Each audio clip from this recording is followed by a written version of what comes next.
Hey guys, welcome back to Geek Power Toy Reviews, and in today's video we'll be taking a look at the LEGO set 75357 Ghost and Phantom 2 from the LEGO Star Wars wave to come straight out of the Disney Plus series Star Wars Ahsoka. Before we get right into the video, I just want to start off by giving you guys a bit more background information on the ship in this video. So right off the bat, the Ghost or VCX-100 light freighter was manufactured at the Corellian Engineering Corporation for mass production. The light freighter class vessel in universe costs 155,000 credits during its production. The standard model came fitted with an equipped Class 2 rated hyperdrive and a Class 14 backup hyperdrive. In the event of attack, the VCX-100 light freighter came fitted with one dorsal laser cannon turret, one nose laser cannon turret, one aim and back MS-2B twin laser cannons, one tame and back KX-4 dorsal laser turret, and two proton torpedo launchers. The buyer has the option of adding a Phantom or Phantom Mark II as a complement. The skeleton crew for the VCX-100 light freighter is a minimum of 3 crew members, 1 pilot, 1 co-pilot, and 1 gunner. The maximum number of passengers it can carry is 6 in total. As of this recording, the known owners of the VCX-100 light freighter is Hera Syndullas. She is also the only known commander of the ship, that she calls the Ghost. Previous known crew members are as follows: Kanan Jarrus, C-110P, also known as Chopper, Garazeb Aurelios, Sabine Wren, Ezra Bridger, Rex, Alexander Callis, Mart Matin, Wolfie, Sicatro Vizago, and Jason Syndullas, the son of Hera Syndullas and Kanan Jarrus. Apart from the Ghosts, the only other known aliases for the VCX-100 light freighter are Starbird and Tontine, that we know of at the time of the recording. The first recorded presence in battle/event was a raid on an Imperial supply convoy. The other notable appearances are the mission to free Wookiee prisoners from becoming slaves in the spice mines of Kessel, the Siege of Lothal, Battle of Gorel, Battle of Atollon, the Liberation of Lothal, Battle of Scarif, Endor, and Jakku, with its last recorded presence at the Battle of Exegol. With that brief history on the ship, let's get straight into the video so I can show you everything about this incredible set.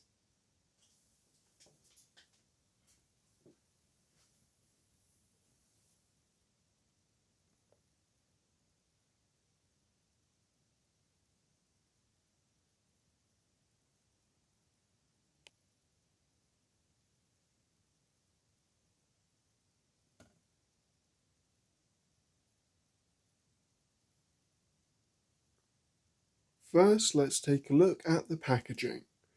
So, on the front of the box, we see in the top left-hand corner the LEGO Star Wars logo, the age recommendation for 10 years and up, the set number 75357, and the name of the set, Ghost and Phantom 2.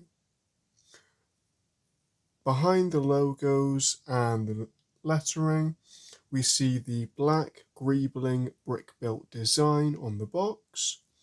We have a diagonal teal colour to signify that this is from the Ahsoka series on Disney+.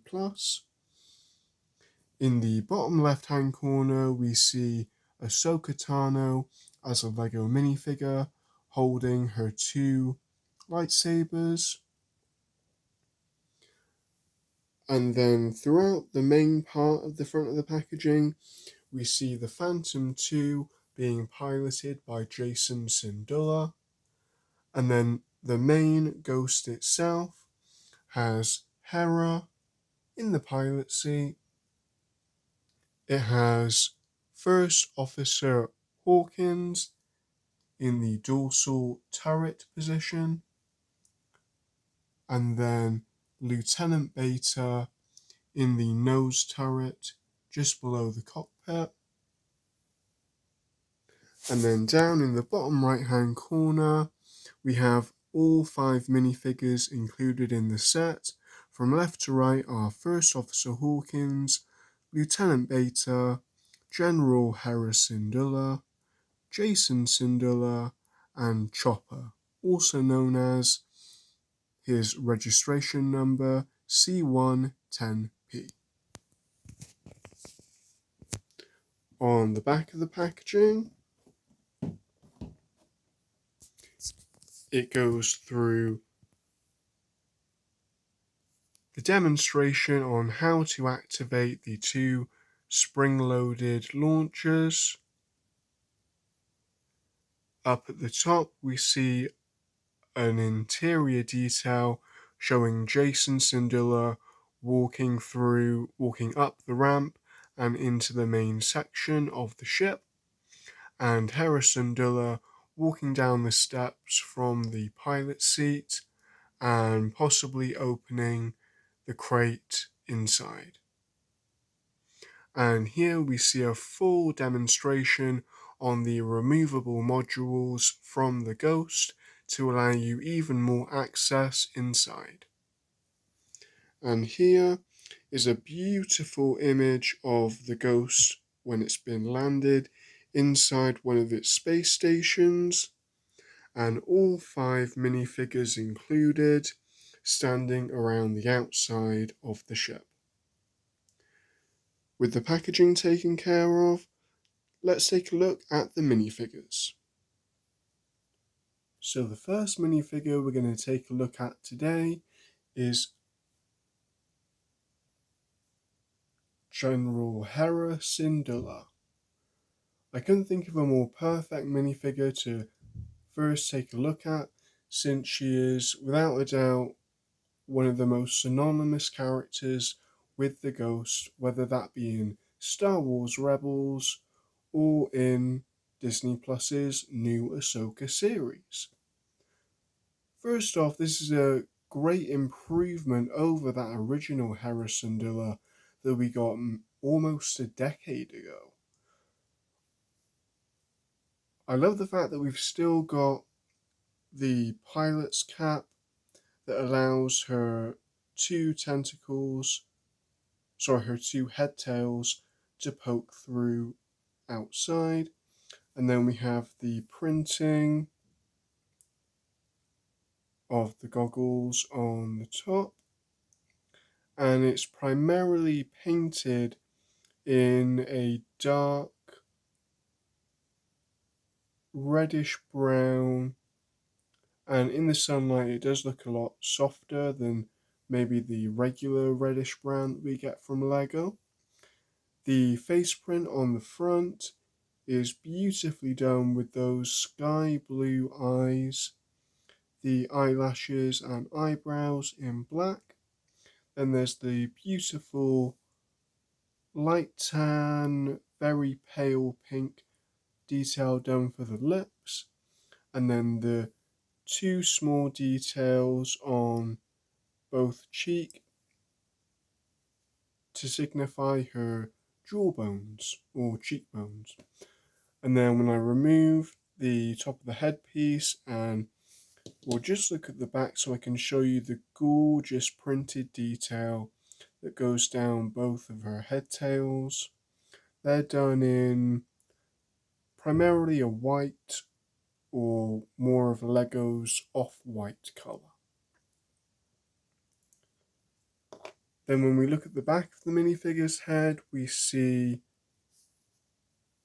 a more angrier, sterner expression with the eyebrows angled down, a continuation of the sky blue eyes, and a grimace for Hera's mouth.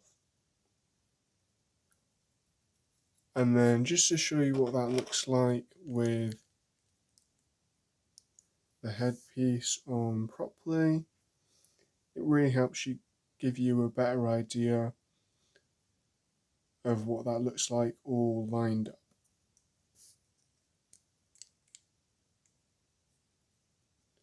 Returning to the front of the minifigure, going into the torso, it's moulded in the standard reddish brown, dark reddish brown plastic.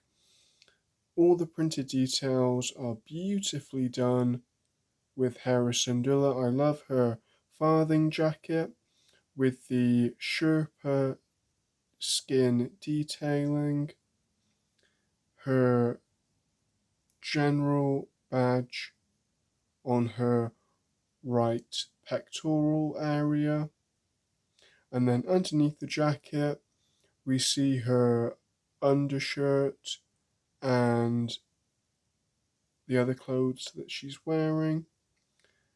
There's zero printing on the side of the arms, and the hands are moulded in a lighter, reddish brown plastic.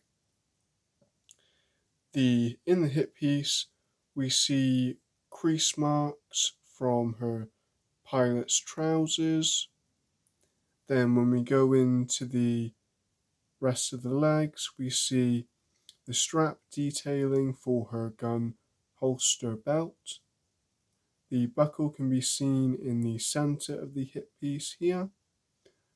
And then either side, we have the pockets that you'll find on the pilot uniform trousers. The hip piece and legs are all moulded in a vibrant orange plastic. On the back of the minifigure, I'll just remove the headpiece so we can get a better look. We see a continuation of that Sherpa skin collar, and then on the back of the jacket, we see the Fulcrum logo, and we also have in black the stitched details of the leather jacket into the bottom cuff around the waist. There's zero printing on the back of the orange hip piece and back of the legs.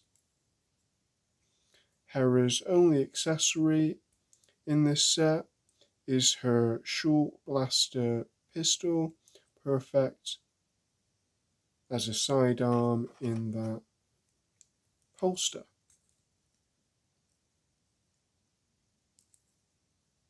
Now let's move on to our next minifigure. And since we started with Hera, why not continue with the Syndulla family with Jason? So we originally first saw Jason at the very end of Rebels, the last episode, kind of in the epilogue sequence. I know there's been a lot of controversy over the colour of his hair. It should be green, but I mean, the dark brown, I don't mind it. It's a a bit closer to the hair colour that Kanan had in Star Wars Rebels throughout all 4 seasons, really. And as you can see, they're reusing the karate student hairpiece from the Lego collectible minifigure series. It's done in a dark reddish brown plastic. The expression on the front of the face is a quite neutral, slightly smiling face. He seems quite happy. He's got the dark reddish brown, no, the light reddish brown colour for the eyebrows, and then standard black eyes with the white pupils. And then when we rotate the hairpiece to the back, we see an even happier Jason Syndulla with that massive grin, the big bright eyes, and then the raised eyebrows, just to show how happy he is. When we return to the front of the minifigure, we see his torso is moulded in that dark reddish brown plastic, just like the hair. And on his waistcoat, we see a couple brown patches, possibly leather. The the crosshatch stitching in certain areas, and the little lip cover for when he wants to do up his waistcoat. His undershirt is a sand blue plastic, almost grey. It looks like it's ribbed on the undershirt. Again, a good subtle callback to the type of clothing that his father Kanan would wear in Star Wars Rebels. And then we have a bright silver belt buckle on a brown belt underneath.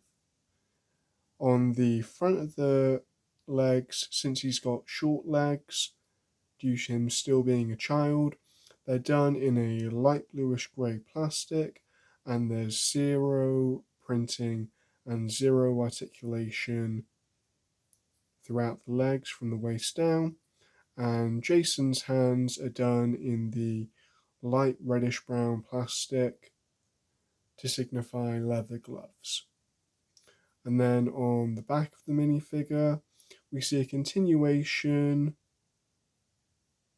of the cross-hatching and the leather patches. And once again, there's no printing on the back of the legs either. That's everything with Jason Syndulla. So now let's move on to the trusty droid most synonymous with the Ghost and the Syndulla family, and that's C110P, also known as, more affectionately, Chopper. So this version of Chopper is quite different to his original. The head is moulded in a brighter orange. We've got an added 1x1 rounded white tile piece to signify the dish on the top of his head. All the printing, if you ask me, looks really nice and crisp. I haven't seen any misprints on my version. And unlike on the original where there was printing all the way around the head, they've had to split the printing for some reason. But on the back, we see a continuation of the main details with a little differentiation in the center. And then as we go down into the now white torso piece and bottom, we see all the different buttons, panels, and retractable arms and hands that we see with astromech droids, and in this case C1 units. And then on the back, for the first time ever, Chopper has back torso printing, which I think is fantastic and really helps make up for the missing printing on the side of the heads. So here we see little bits of orange, detailing of other metal panels, vents, and little sections like that.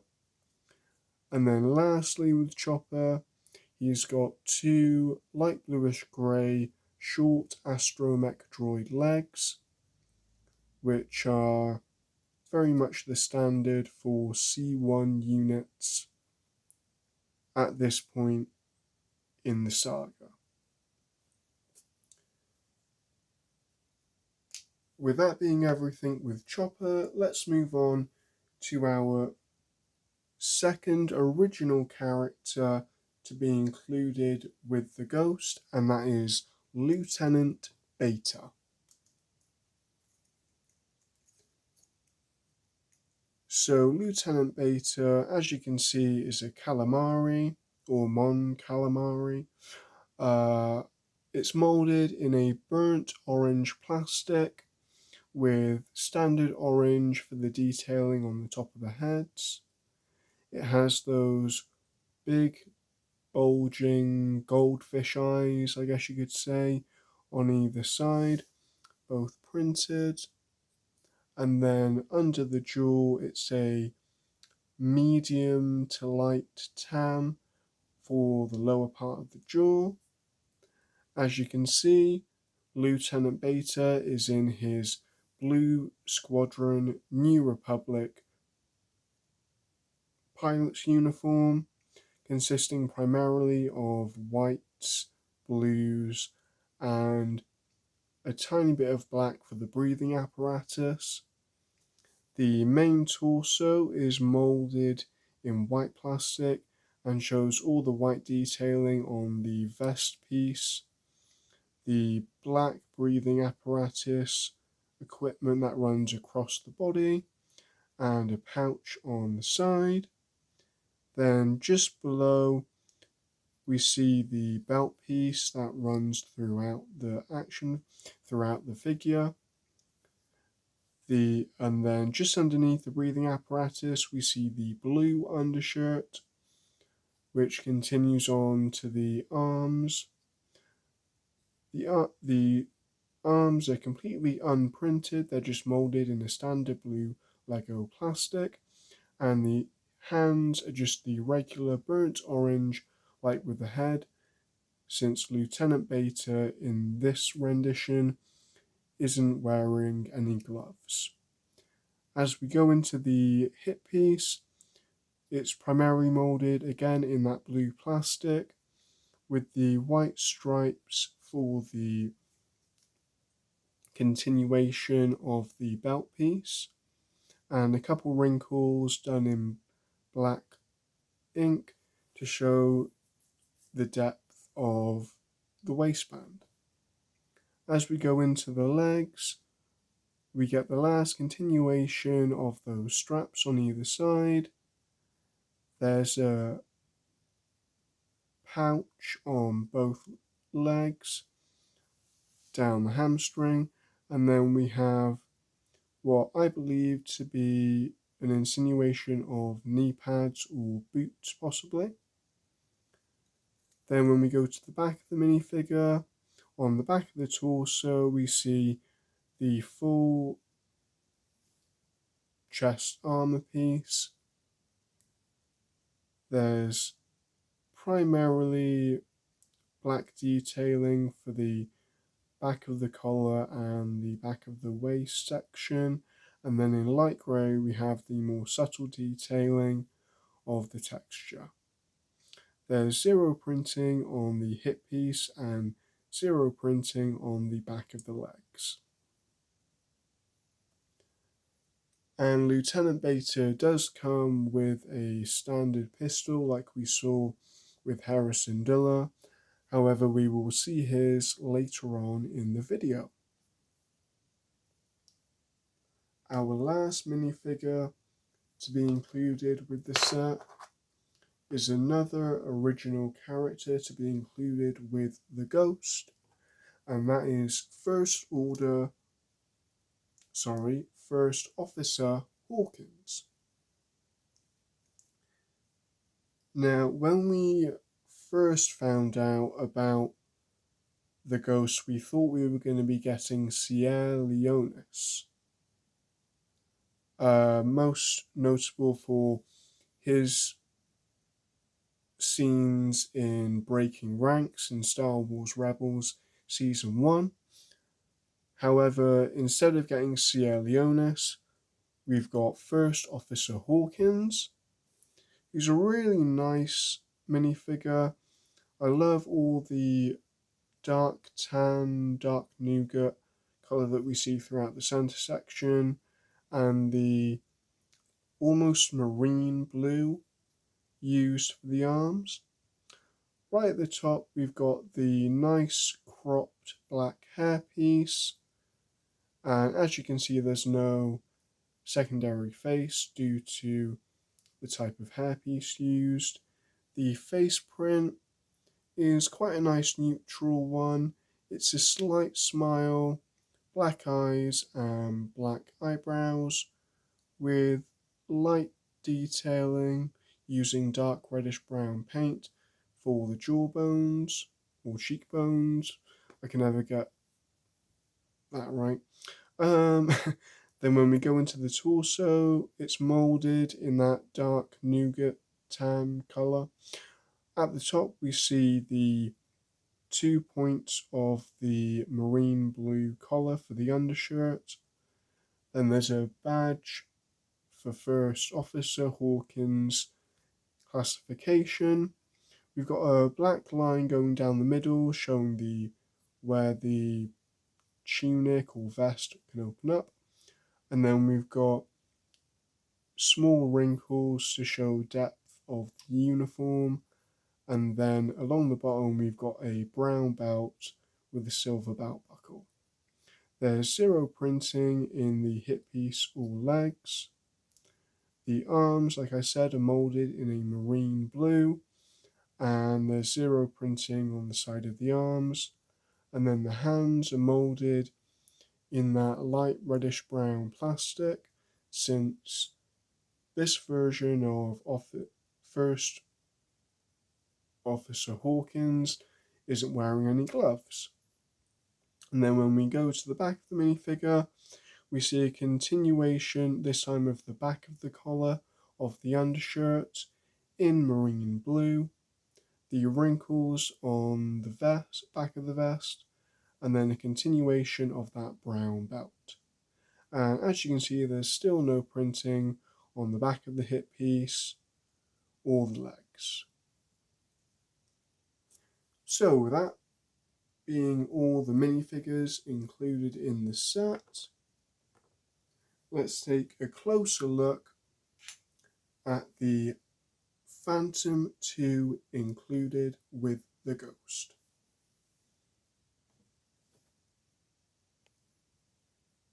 And here it is, the Phantom 2 or Phantom Mark II. And as you can see, I've put Lieutenant Beta just in front of the Phantom 2 to give you an idea of scale with a standard Lego minifigure. And before we go any further, I just want to show you a comparison between this new Phantom 2 and the original Phantom 1. And as you can see, with the original Phantom on the left and the new Phantom 2 on the right, the Phantom 1 is considerably bigger in most cases. It's definitely longer.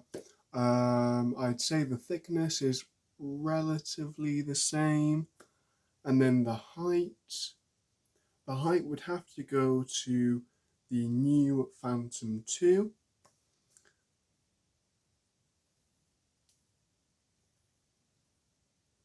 And with the Phantom 1 out the way, we can now take a closer look at the new Phantom 2. And it's a very compact build, I'd have to say. There's nothing uh, big or extra. You don't have to worry about anything breaking off since it's nice and stable and a really cohesive build.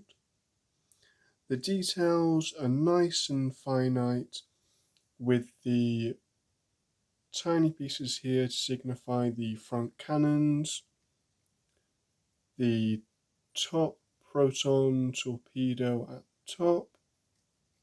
Then we've got some sticker detailing showing the front greebling, a sticker detailing here on the front, on the sides. On the top, you've got the two painted details done using stickers, and then at the back, you've got the rear mounted light. On the underside, you've got the two engine exports done in a standard transparent blue. And then at the back, we have the storage section, which is a standard crate size.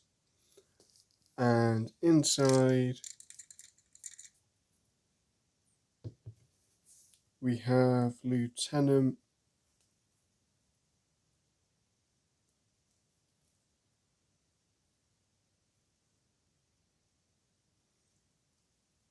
we have Lieutenant Beta's blaster pistol,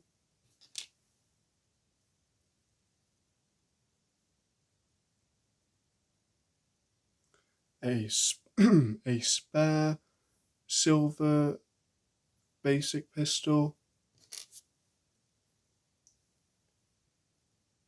and a set of binoculars done in light bluish grey in dark bluish grey plastic.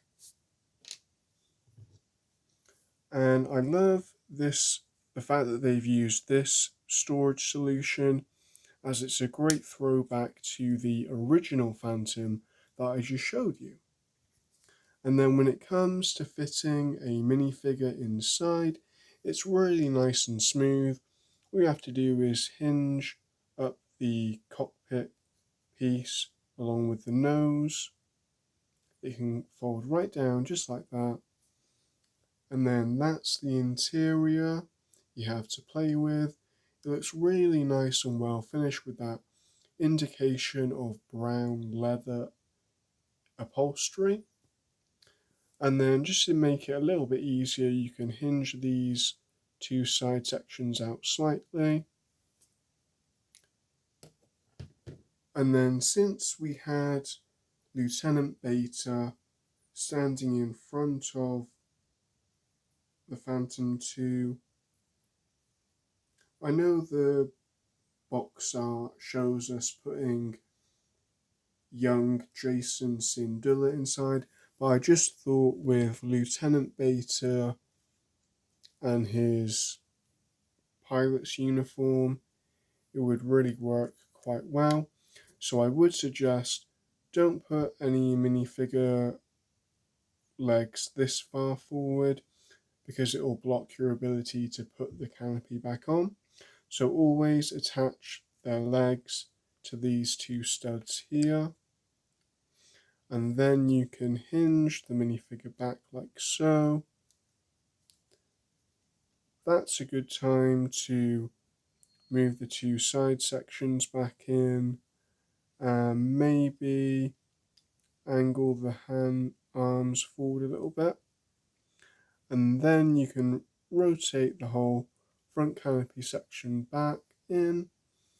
And as you can see just through the glass, that's where the control panel is for the Phantom 2, and you can just about see Lieutenant Beta inside. This is very similar again to that original Phantom, since the cockpit could only hold one minifigure. The only thing that this Phantom doesn't have that the original Phantom does have is there's no interior space to put Chopper or any other astromech. The only option for including Chopper in with the Phantom 2 is to remove his head, like so, and then place the head on top here on these three studs, like so, and then you can have Chopper help you with navigation or systems or diagnostic details, anything like that. But that's everything with the Phantom 2, the new Phantom 2. I'll just reattach Chopper's head. And now we can move on to my favourite part of the set, and that is the brand new Ghost from Disney Plus's Star Wars Ahsoka series. And here she is, the Ghost. And just in this configuration, without the Phantom 2 in the docking bay, she looks beautiful. I mean, I know I'm quite biased because, I've wanted the Ghost ever since the debut premiere episode of Star Wars Rebels. I'm sure like a lot of you. And just everything on this one, especially on the exterior, is such an improvement. The proportions are fantastic. All the sticker detailing and brick built detailing really help make this version of the Ghost damn near perfect. So the best way for me to do this is to really pick the camera up, give you a general overlook of her.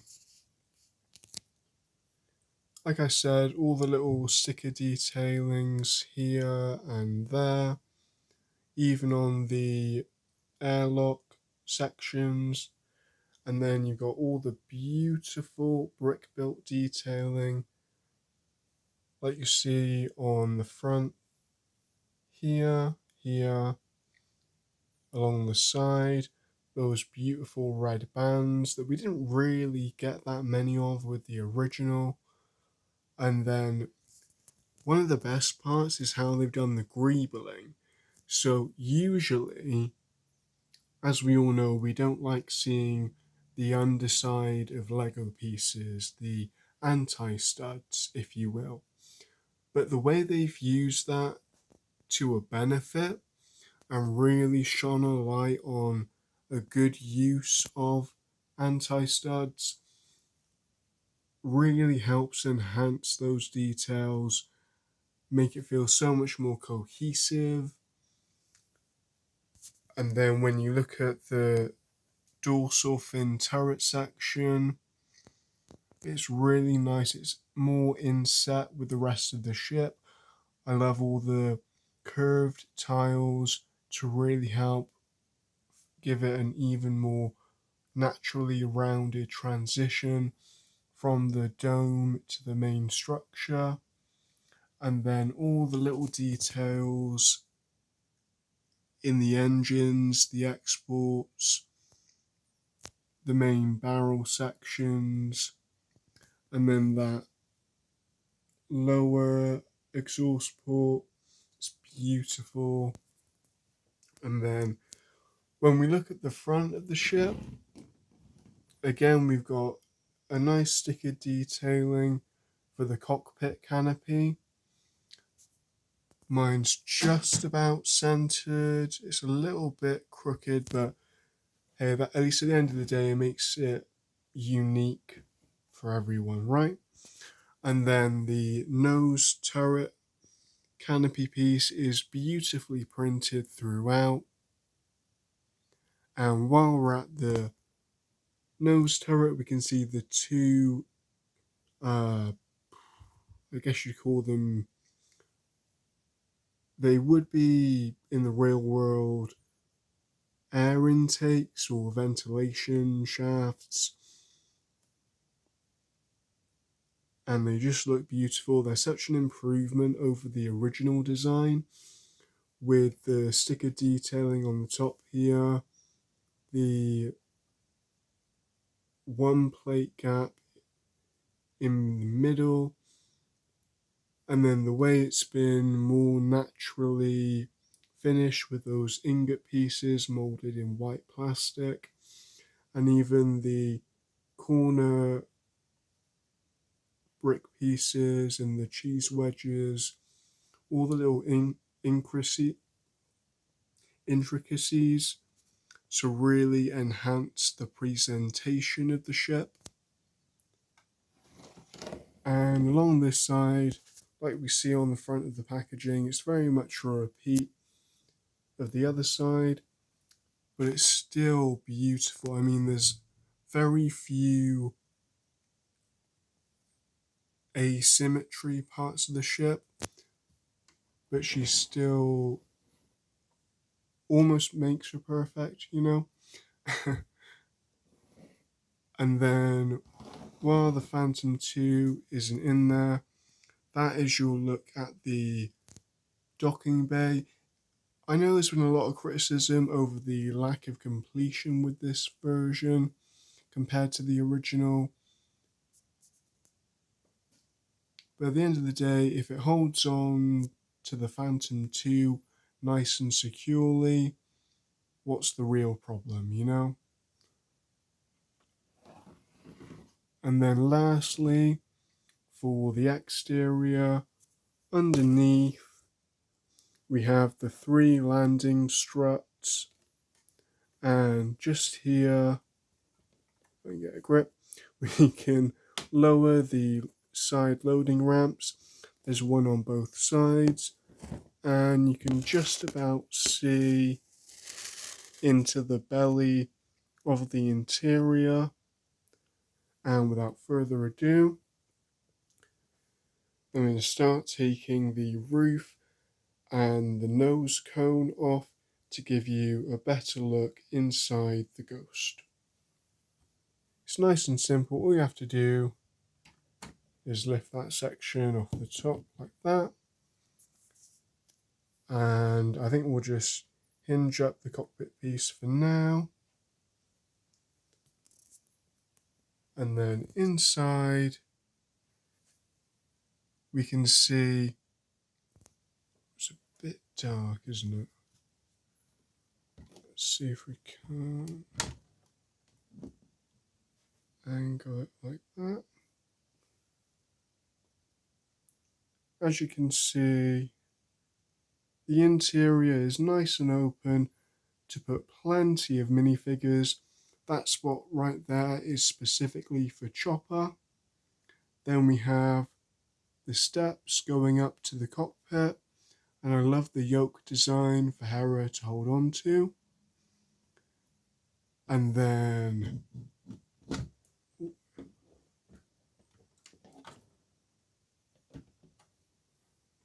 on this side of the interior, we've got the literal kitchen sink, and that little crate there I will just remove for you.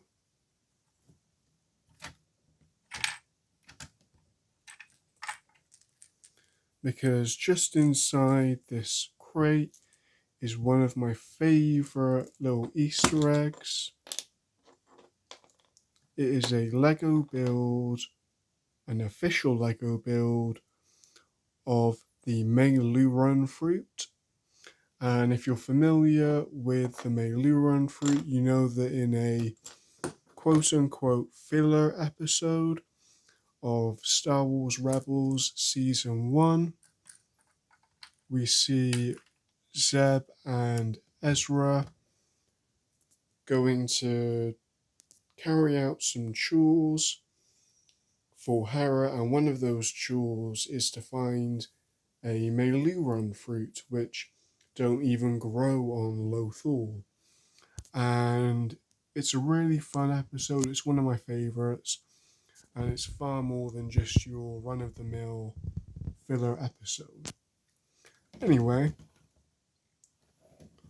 the main cockpit piece, like I said, has a great yoke design, and there's even some control panels which will be more visible when I remove the nose cone. So as you can see, those two control panels either side are perfect for the person controlling the turret. And I will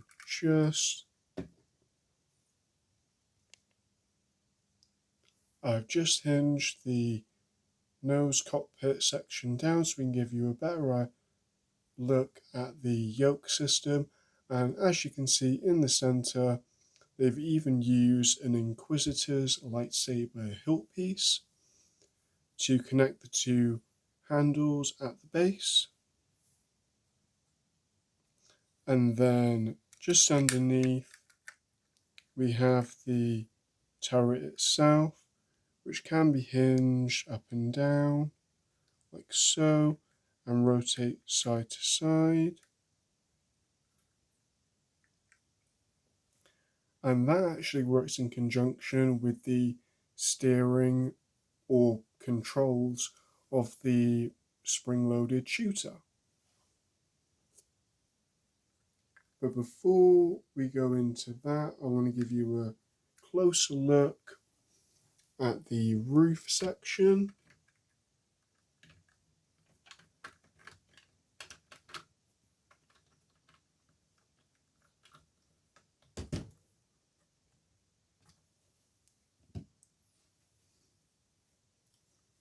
So taking a closer look at the roof section, we've got the sticker detailing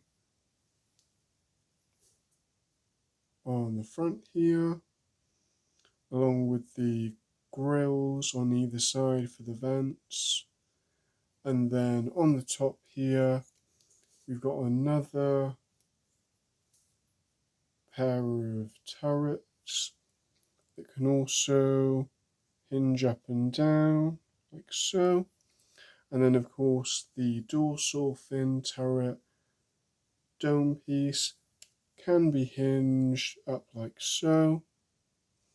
And then on the inside we've got the seating area for the controller.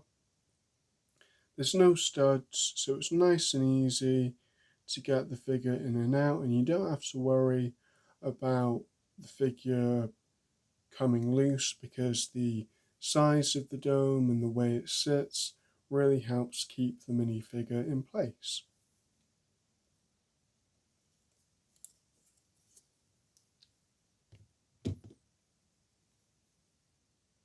And lastly, I'll show you my most desirable options for placing the minifigures within the ship. Just give me a moment while I populate the ship and I'll give you a closer look. So with all the minifigures in place, I can now show you my desired option. So of course, right in the cockpit, we had to put Hera Syndullas. There was no other option of who better suits being in that position, and we even managed to keep her pistol in her hand just by turning it sideways. And then in the nose cannon position is a throwback to when Ezra Bridger was first on the Ghost, I've chosen to put Hera Syndullas inside as a throwback to that original season of Rebels. And then in the top, at the dorsal fin turret, we've got First Officer Hawkins piloting or controlling that dorsal fin turret section. And then when we lift the roof off, inside we've got Chopper in his designated space, ready for whatever Hera Syndullas needs him to do. And earlier on in the review, you saw me put Lieutenant Beta into the Phantom 2. And just to show you how that fits, the undersection is only really attached to that one stud on the jumper tile and kind of slightly held in by that Technic axle, and it's nice and easy. It all fits together like a puzzle piece. You just slide it in like that,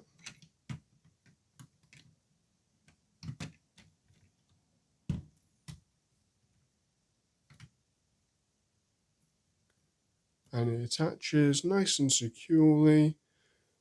In the past, I've even turned the set upside down and the Phantom 2 has stayed attached. It's nice and secure, it's not going anywhere, it's perfect.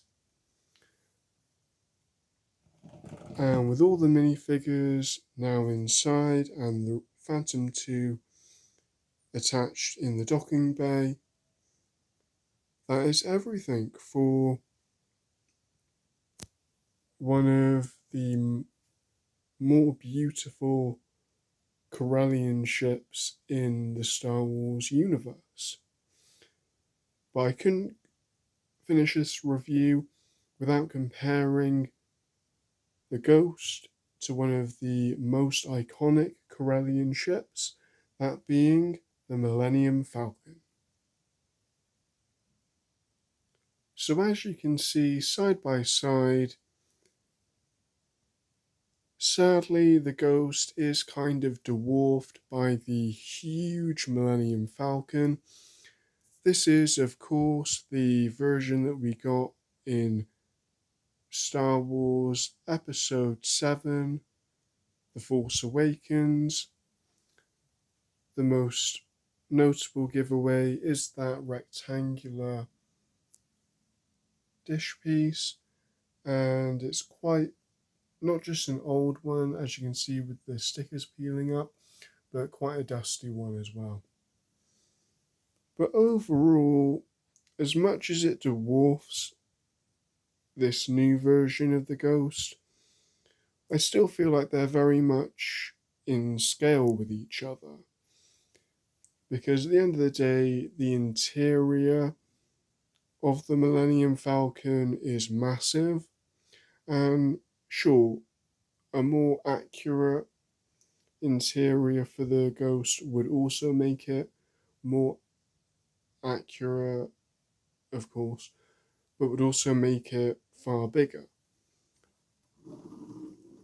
And to give you a more genuine side-by-side approximation, if they were to dock via the airlock, the Ghost, I'd say, yeah, right up to the main body of the ship is roughly the same size as the center saucer section of the Millennium Falcon. Of course, the extended forks for its escape pod docking bay really kind of takes the cake when it comes to the overall length of the ship. But all in all, despite the gaps in accuracy and scale, as a toy and it being in Lego's own personal play scale, I think the two work quite well together.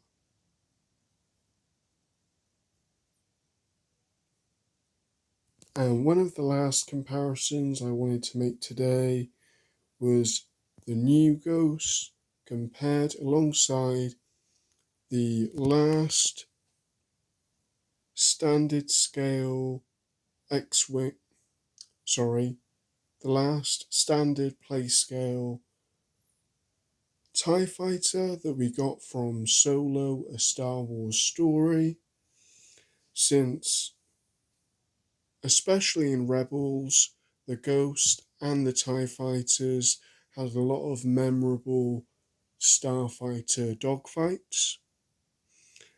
And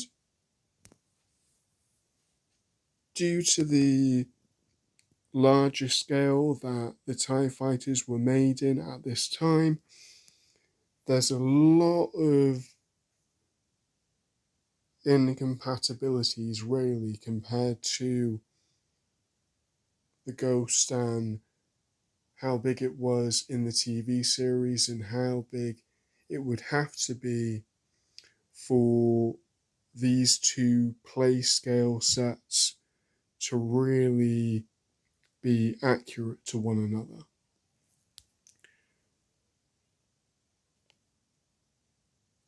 But with all that being said, we sadly come to the end of the close-up portion of the review. So that is the last that we'll see of the ship for now. So let's move back over and end with the final verdict of the LEGO Star Wars set 75357, The Ghost and Phantom 2.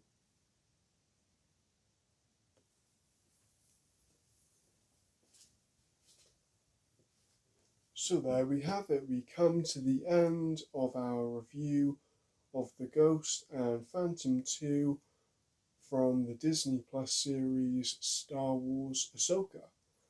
I really hope you've enjoyed the video. It's been a really enjoyable one for me to make.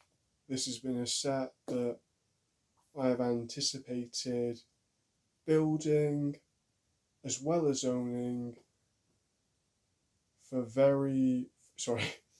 for many, many years now.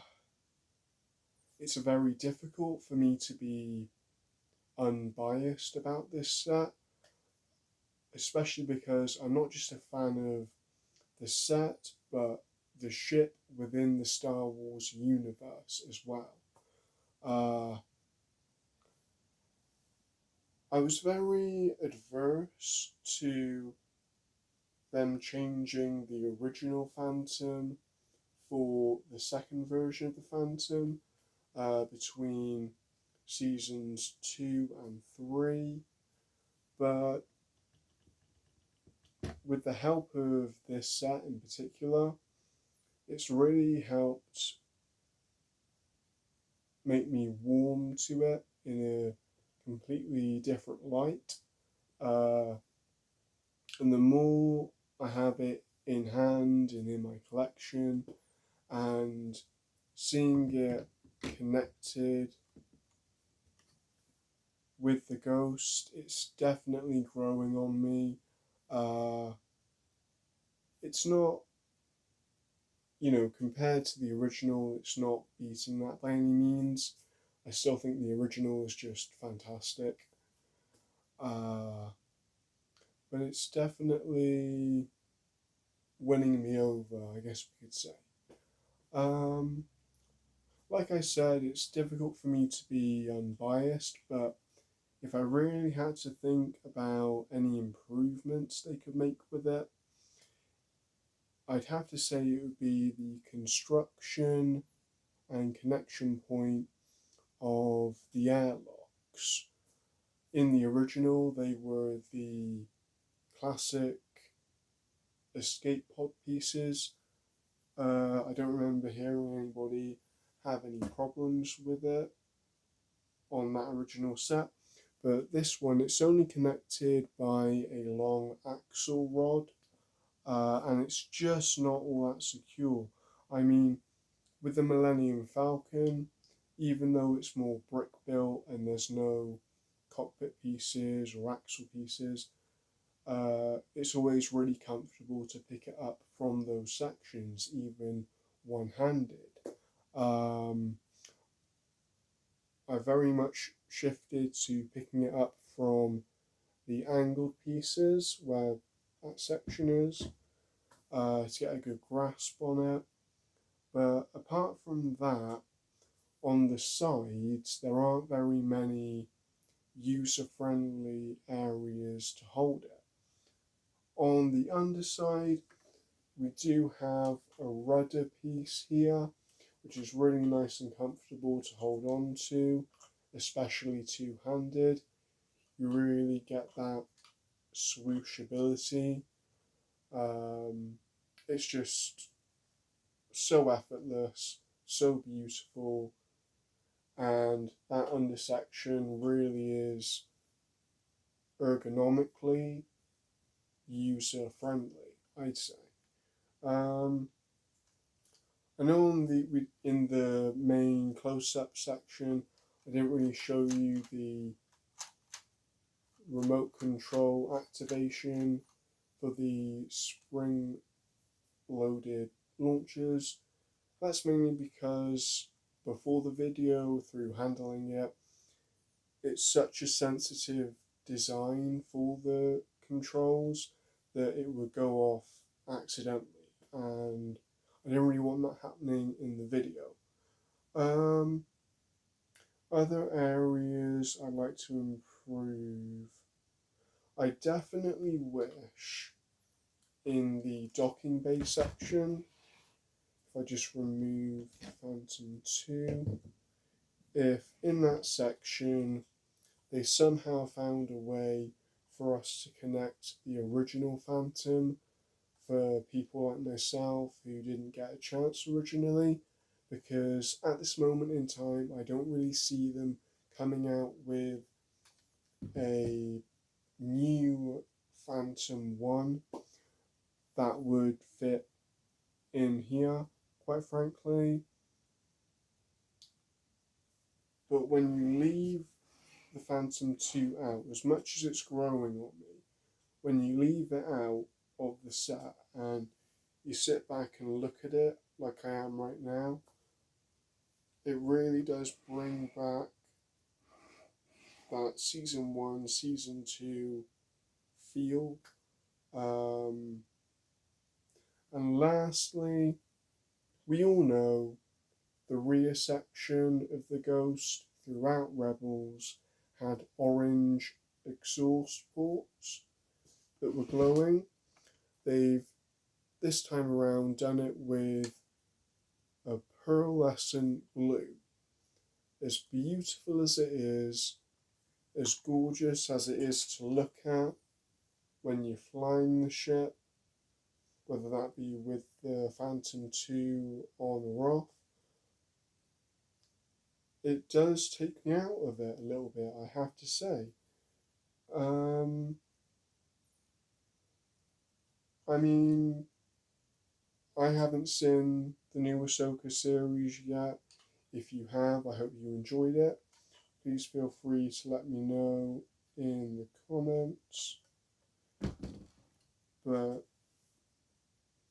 there's something about it being blue that just doesn't hit the same way it does in the Star Wars Rebels when those engine exhaust ports are glowing orange, you know? So that's definitely another thing I'd like to see improved if they were to come out with a third Ghost. But all in all, I think what's been achieved here is really good. From what I've heard and from what I've seen, it's definitely an improvement over the original. Because the fact that the original, the only interior space it had was the cockpit places, from what I've heard. I know a lot of people don't like the fact that you can't rotate the turret, but at the end of the day, for me at least, it hasn't taken away from the set too much. I don't miss the ability to spin it, because of course I've never owned the original. But just the simple ability to hinge the turret up and down is good enough for me, quite frankly. And I know there was a lot of controversy about the space inside the Phantom 2, but I've had no problems putting adult size minifigures or child size minifigures or even Chopper himself, you know? So, yeah, it's nowhere near as bad as what people might want you to think it is. And the smaller storage section, like I said in the close-up, is such a great homage to that original Phantom 1 back in the day. And yeah, nice and easy when you want to attach it. It's not finicky or anything like that. So yeah, that's my review of The Ghost and Phantom 2 from the Disney Plus series Ahsoka. If you like the video, please feel free to give it a like, leave a comment about your favourite part in the video, and don't forget to subscribe. Until then, I hope you had a geektacular time, and I will see you soon. I'm going to go off and play with my new ghost ship, okay? Because it's so cool. Bye, guys.